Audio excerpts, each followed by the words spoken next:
सोबतपुर में अगस्त में आने वाले सैलाबी रेलों ने बड़े पैमाने पर तबाही मचा दी थी। तहसील सईद मोहम्मद कंडरानी की नवाई देहात ने मोहम्मद रहीम गाजानी, बंगुल खान कंडरानी, दाता खान गाजानी, रिंद अली गाजानी जो कि फटफीटर किनाल के किनारे पर आबाद थे, कच्ची किनाल से आने वाले सैलाबी रेले में बह गए थे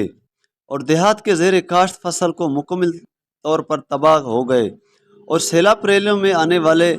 रेत ने जेर काश्त सैकड़ों एकड़ पर मुहिद एराजी को शदीद नुकसान पहुंचाया है और ज़मीन नाकारा हो चुकी है। इसके अलावा गोट तहवार खान गाजानी, बका मोहम्मद गाजानी, मीर हज़ार खान गाजानी गाँव के गाँव भी सफ़ाए हस्ती से मिट गए थे। इन तबाहशुदा देहातों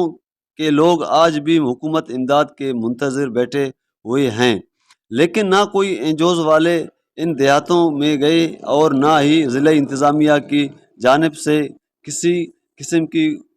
रिलीफ पहुंचाई गई है। गांव के लोग ने वश न्यूज़ से गुफ्तगू करते हुए कहा कि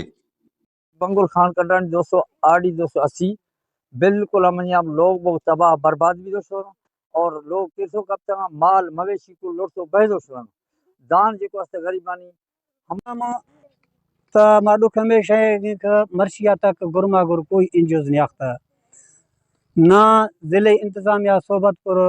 डीसीओ साहब तरफा कोई मैं मदद मर्शिया तक बिल्कुल न भी था। ये सामू डिगारा शौक में गिंद गए कुल बारे वालू मजाई जमींदारे नेस्ते तो मैं डिगार कुल ऐसे तकरीबन कच्चू रेती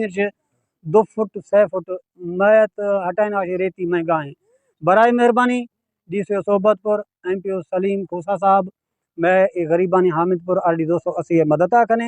मैं ये ज़मीना आबादी वास्ते ये बहाल कराने तो मैं अब ज़रूरत इस अमर की है कि बलूचिस्तान हुकूमत इन सैलाब मुतासरीन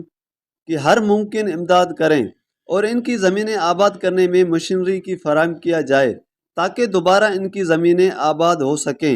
मोहम्मद हसन लांगो, वश न्यूज़, सोबतपुर।